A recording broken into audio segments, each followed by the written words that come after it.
جب کوئی ایک حصہ کسی ملک سے توڑ کے کسی دوسرے ملک کو زبردستی دیا جاتا ہے تو اس کو ایکسیپٹ کرنا اس ملک کی عوام کے لیے بھی بہت مشکل ہے، اور دوسروں کے لیے بھی ان کو ایکسیپٹ کرنا آسان نہیں ہوتا۔ آپ اپنی شناخت، اپنی جو آئیڈینٹی ہے وہ کسی اور کو دے دو، یہ کوئی مذاق بات تو نہیں ہوتی۔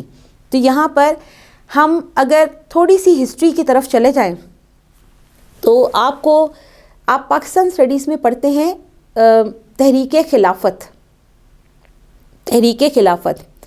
یہ تحریک خلافت ایکچولی کیا تھی؟ تحریک خلافت صرف اور صرف یہ تھی کیونکہ ہم مسلمان ہیں اور ٹرکی ایک مسلمان ملک تھا۔ جب ہمیں یہ پتہ چلا، ہندوستان میں یہ خبر آئی کہ جو ٹرکی ہے اس کی خلافت کو ٹکڑے ٹکڑے کر دیا جائے گا، ٹرکی کو سپلٹ کر دیا جائے گا پورشنز میں، تو یہ بات مسلمانوں کے لیے، برصغیر کے مسلمانوں کے لیے بھی قابل قبول نہیں تھی، اور اس کے لیے انہوں نے یہاں پہ موومنٹ سٹارٹ کر دی اور بہت کچھ کر دیا۔ لیکن جب ہم اب ہسٹری میں، ٹرکی کی ہسٹری میں جا کے دیکھیں گے، وہاں سے ایک خبر آئی اور ہم نے یہاں پر ایک تحریک شروع کر دی، لیکن ٹرکی کے اندر وہ خبر ختم غلط کیسے ثابت ہوئی اور ٹرکی سیو کیسے ہوا، یہ ایک الگ ہسٹری ہے جو ہم اب انگلش میں پڑھیں گے۔ اور جب ٹرکی اٹ سیلف سیو ہو گیا، اس نے اپنے آپ کو بچا لیا، تو برصغیر پاک و ہند کے اندر وہ جو موومنٹ تھی وہ خود بخود ختم ہو گئی، اور اس کا نقصان یہ ہوا کہ مسلمان بہت زیادہ ہائی لائٹ ہو گئے، اور انگریز جو ہے، جو برٹشرز تھے، وہ اور زیادہ ان کے پیچھے پڑ گئے۔ تو یہاں پر ایک الگ ہسٹری چل رہی تھی جو انڈو پاک سب کانٹیننٹ کی ہسٹری تھی۔ ہمیں واپس ٹرکی کی ہسٹری میں آنا ہے کہ ٹرکی میں کیا چل رہا تھا جب ورلڈ وار اینڈ ہوئی اور ڈیسیژنس ہوئے، اور اس کے بعد جو عام عوام تھے، ہر کوئی لیڈر نہیں ہوتا، ہر کسی کا یہ سوچ نہیں ہوتی کہ میں نے کچھ بہت باکمال کر دینا ہے۔ تو یہاں پر عام عوام کی سوچ یہ تھی کہ کم از کم جنگ سے جان چھوٹ گئی ہے، جو بھی سامنے آیا اس کے سامنے ہتھیار ڈال دیے جائیں، لڑائی کو مزید پرولونگ کرنا کوئی بھی نہیں چاہتا تھا۔ تو لوگوں نے آنے والی جو ڈیموکریسیز تھیں، جو الائیڈ فورسز تھیں، متحدہ یا اتحادی افواج جن کو کہتے ہیں، ان سب کو بہت زیادہ ویلکم کیا تھا، اور یہ بہت لمبا دورانیہ 1911 سے کانسٹنٹ ایک جنگ چل رہی تھی، اس کے اختتام پر لوگوں کا ریئیکشن تھا۔ A government formed from the old liberals، liberal party ہے، وہ جو پرانی لبرل پارٹی تھی، ان سب نے مل کر ایک گورنمنٹ بنا لی، was in power in Istanbul, اور یہ گورنمنٹ جس کا اختیارات جو تھے وہ استنبول میں سب سے زیادہ تھے۔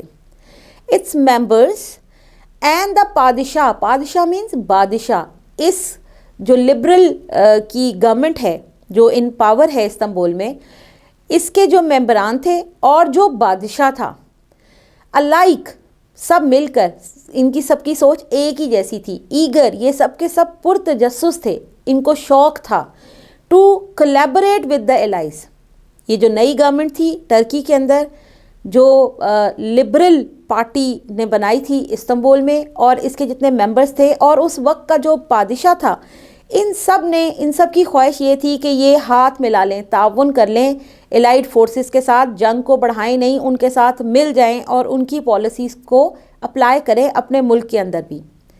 Their conception of the best interest of the nation was that، سب ظاہر ہے حکمران کی ذمہ داری ہوتی ہے کہ وہ فیصلے کرے جو اس کی قوم کے لیے اور اس کی ملک کے لیے مفید ہوں، فائدہ مند ہوں۔ تو ان کا بھی یہی ایک تصور تھا، ان کا ایک کانسیپٹ تھا، ایک تصور تھا کہ ہماری قوم کے لیے، اس کے فائدے کے لیے، اس کے مفاد کے لیے یہ بہترین فیصلہ ہوگا، was that of loyalty to the armistice۔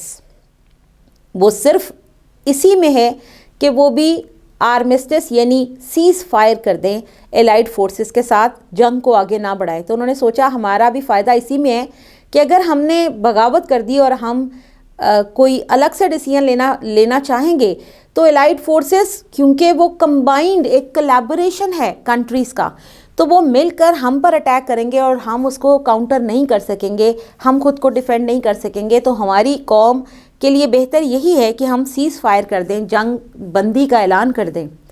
And cooperation with the occupying forces of the conquerors, اور جو فاتحین ہیں اور وہ ہر جگہ پر قابض افواج بن چکے ہیں، ان کے ساتھ ہم بھی تعاون شروع کر دیں۔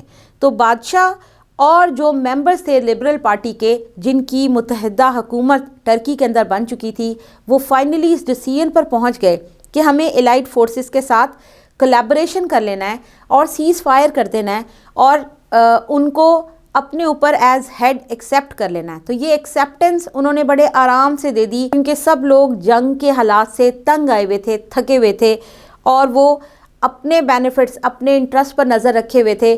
اس کے بعد کے محرکات، بعد کے نتائج شاید وہ اتنا دور تک نہیں دیکھ رہے تھے۔ ایٹ استنبول، وہ جو استنبول جو ان کا مرکز ہے، کیپٹل ہے، استنبول میں the old British embassy was now the British high commission. وہ جو پہلے صرف ایک برٹش ایمبیسی تھی، وہاں پر صرف نمائندے ہوا کرتے تھے برٹشرز کے، اب وہ کیا بن چکا ہے؟ British high commission. High commission جہاں سے سارے فیصلے آتے ہیں، وہ ایمبیسی تبدیل کر کے اتنی اسٹرانگ ہو گئی تھی، کیونکہ ایکسیپٹ کر لیا گیا تھا ان کو ایز ہیڈ آف گورنمنٹ۔ تو ان لوگوں نے کیا کیا؟ وہ انہوں نے ہائی کمیشن بنا دیا اپنی ایمبیسی کو، supported by military and the naval detachments, دستے، ٹروپس۔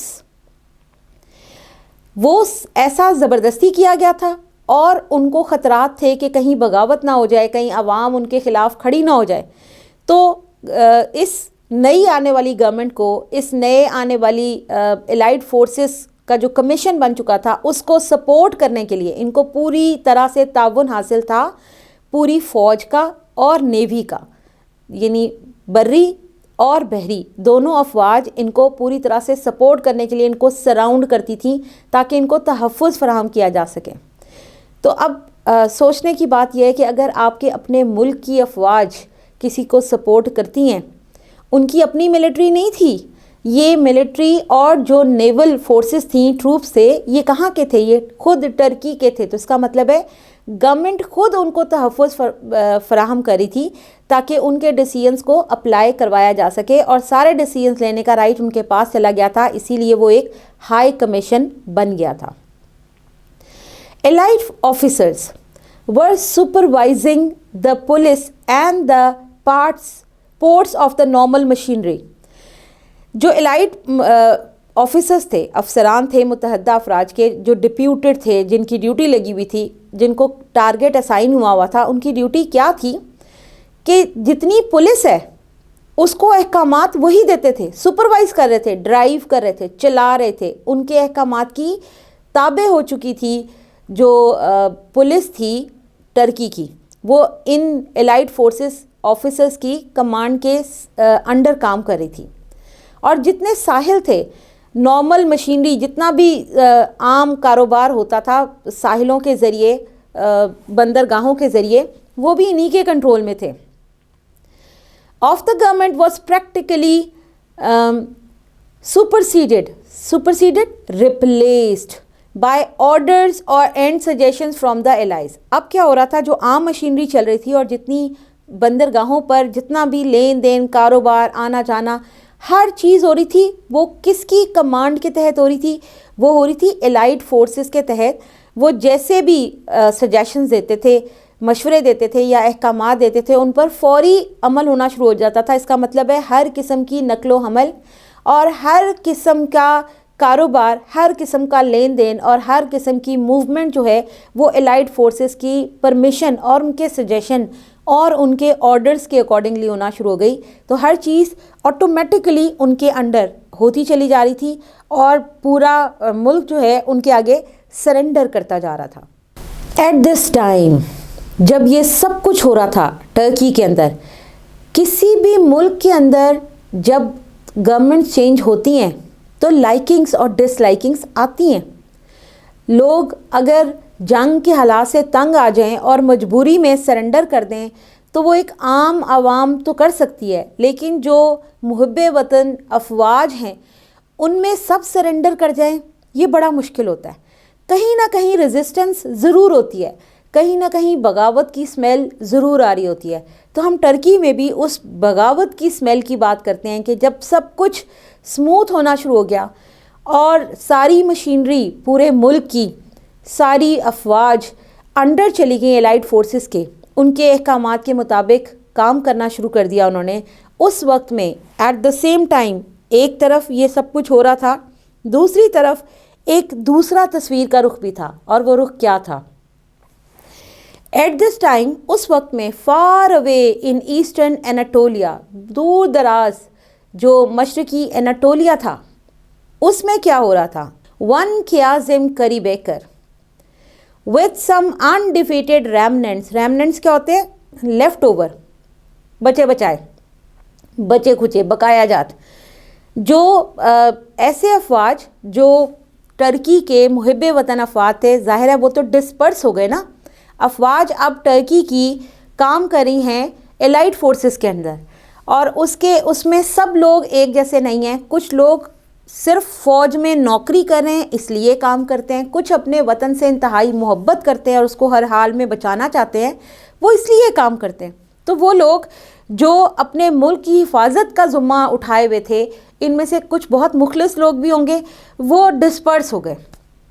اب ان میں سے جو بچے کچے لوگ تھے، پہلی بات سب نے فوج نہیں چھوڑی ہوگی، دوسری بات جنہوں نے چھوڑی ہوگی وہ سارے ایک جگہ اکٹھے نہیں ہوں گے، تو کچھ جو بچے کچے ریمننٹس تھے، بقایا جات تھے، لیفٹ اوور فوجی تھے، ان کے ساتھ مل کر ایک قیازم کریبیکر تھا جو ایسٹرن اناٹولیا میں اپنی ایک چھوٹی سی ٹولی بنا رہا تھا۔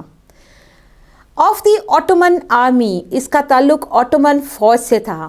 بگین ٹو obstruct، یہ روڑے اٹکانے لگا، یہ رکاوٹیں پیدا کرنے لگا، یہ ہنڈرنس کا باعث بننے لگا دی الائڈ کنٹرول آفیسرز، جو اتحادی افواج کو کنٹرول کر رہے تھے، ان کے افسران، ان کے راستے میں مشکلات کھڑی کرنے لگ گیا یہ قیازم کریبیکر اپنی چھوٹے سے ایک فوجی دستے کے ساتھ، جو کہ آٹومن امپائر سے بڑے قریب تھے اور اس کی افواج کا حصہ تھے۔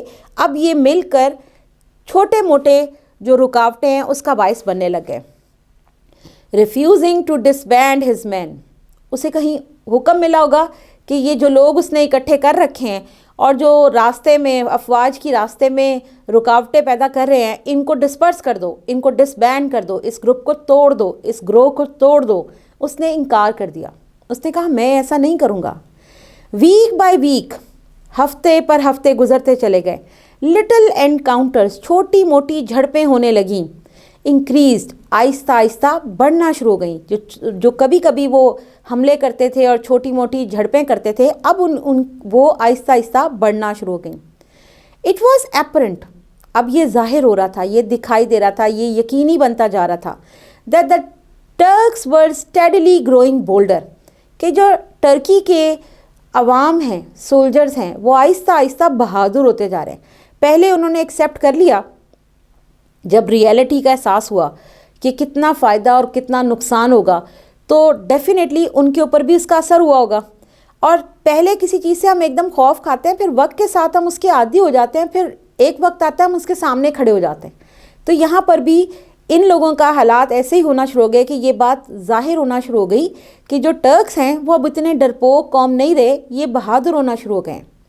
ایون ان دا اسٹریٹس، یہاں تک کہ جو گلیاں تھیں آف اناٹولیا کی ٹاؤنز، دیر بیئرنگ چینج، لوگوں کی بیئرنگس یعنی ان کے ایٹیٹیوڈز، ان کے رویے بدلنا شروع ہو گئے۔ وہ جو ہر وقت یس یس کرتے تھے، اب ان کے رویوں کے اندر واضح تبدیلی محسوس کی جانے لگ گئی۔